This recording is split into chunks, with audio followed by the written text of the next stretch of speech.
Hey guys, thanks so much for stopping by my channel. My name is Mindy. I'm a homeschooling mom of 4 kids. In today's video, I'm going to talk to you about successfully starting out your school year, and I have 6 tips for you.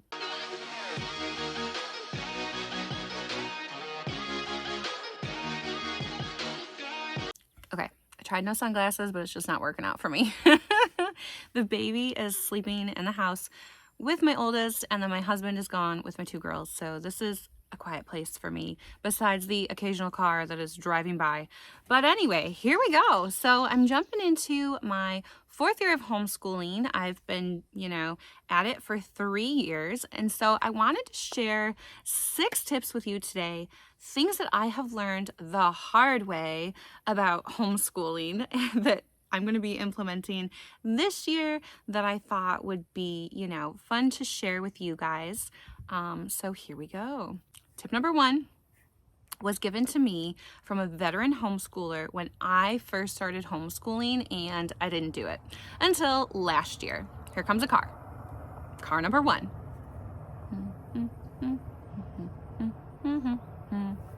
Coffee break.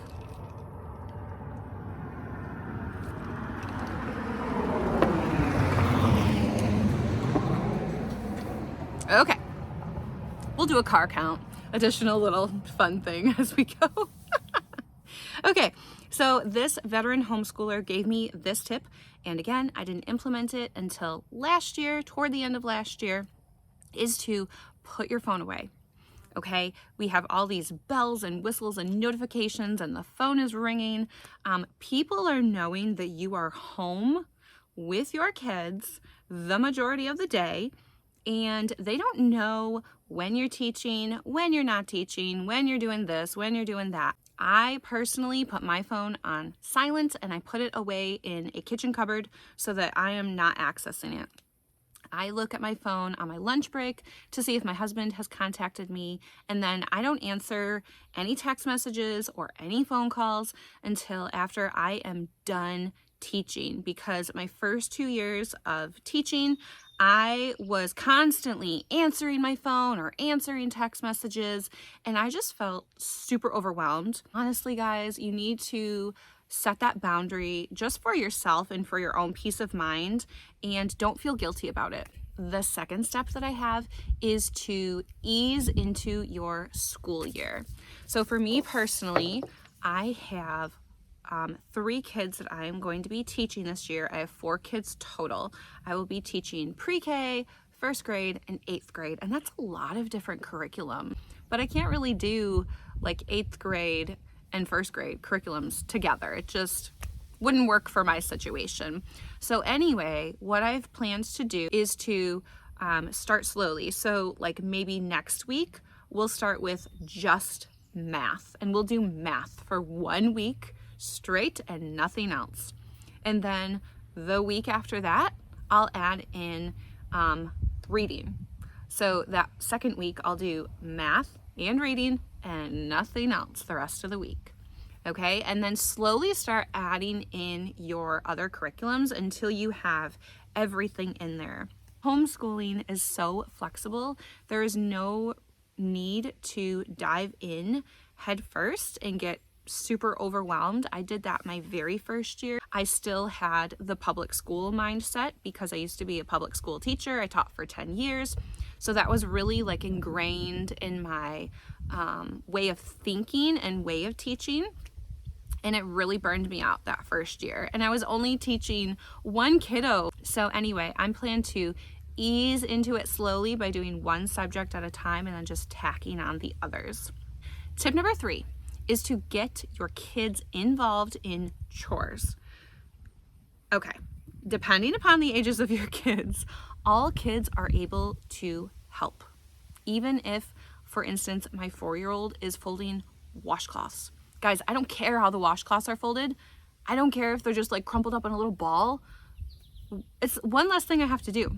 So my 8th grader now, he has a list of chores that he has to do every single day, regardless. And this has kind of been like a work in progress over the years. You know, we've done like chore charts, we've done lists, things like that.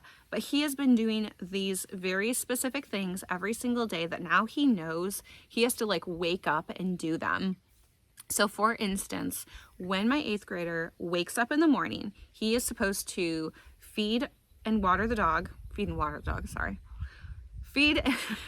give the dog food and water, give our cats food and water, empty the dishwasher.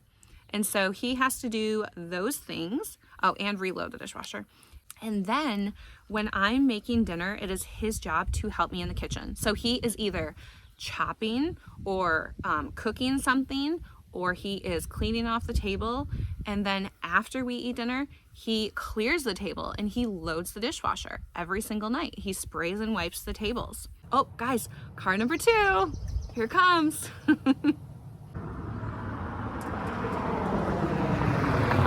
Let's move on. Tip number 4 is to assess and tweak. If something is not working out for you, if something is not going the way that you've planned, maybe your morning is not like aligning the way that you want it to be, figure out what the problem is and tweak it. Guys, car number 3.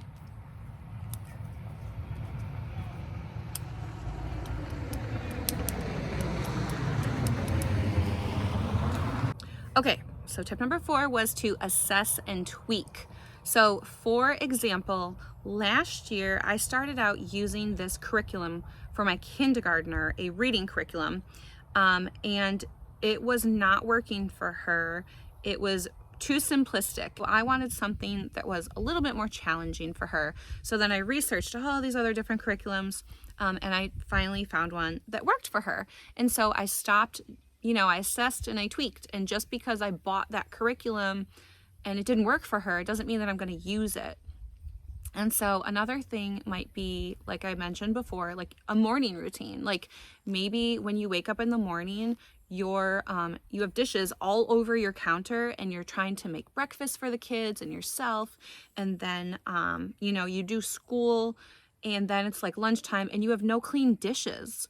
So for me, that has happened before. And so we try to run our dishwasher after we eat dinner, run it every night so that when we wake up in the morning, we have no dirty dishes. We have a fresh dishwasher, unloaded, ready to get used throughout the day. And that's just one example of how we have tweaked things to help us run a little bit smoother. Tip number 5 is to leave white space in your planner or on your calendar. Okay, why leave white space? Because you are going to get so burned out if you don't. And also things are going to happen that you're like, oh, okay, wow, this is crazy. One example of that is with me last year. If you watched my video of how my homeschool went last year, I'll link that up above. My homeschool year did not go the way that I planned at all last year. We kept getting sick. And so that was like, oh, this is kind of weird. So leave some white space because stuff's going to happen.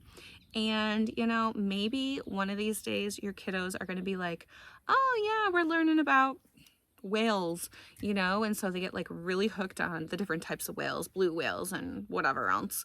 And so they want to learn more about whales. You might watch a documentary that you hadn't planned on watching. You might visit your local aquarium that you didn't plan on visiting. Leave white space for things like that, for getting sick and, going down a rabbit hole of your kids' interests, or even just like playing with your kids. Like, yeah, do the academic stuff, but don't forget to get down on the floor and do the puzzle with them. Help them build the Legos, do the game, just jump right in and do those things with your kids. That's what they really want. Okay, the last thing and tip number 6 is self-care. All right. And when I would see these videos come rolling out about self-care, I would literally roll my eyes and be like, self-care? What is self-care? Because I am still like deep in the like toddler and baby years. I have 4 kids. And so my youngest is 16 months. and my oldest is 13. And then after that is age 6. So, you know, I mean, they're so needy, the little ones, with the breastfeeding and the diapers and the feeding them from a high chair and the first foods and the messes and the Cheerios everywhere and it's so much. They're so needy. And so I was not practicing self-care whatsoever. And I would get incredibly burned out and I would feel like really discouraged. And so self-care for me has always been on the back burner. And so I've really had to learn just in these last couple of months, which is kind of pathetic, honestly, to take care of myself a little bit better. And now that is going to look different for me than it is for you. And it looks different for everybody because we all have different interests. We all have different needs. And we have things that we just want differently for ourselves. So anyway, guys, guess what? Car number 4 is coming. Here comes car number 4. And 5.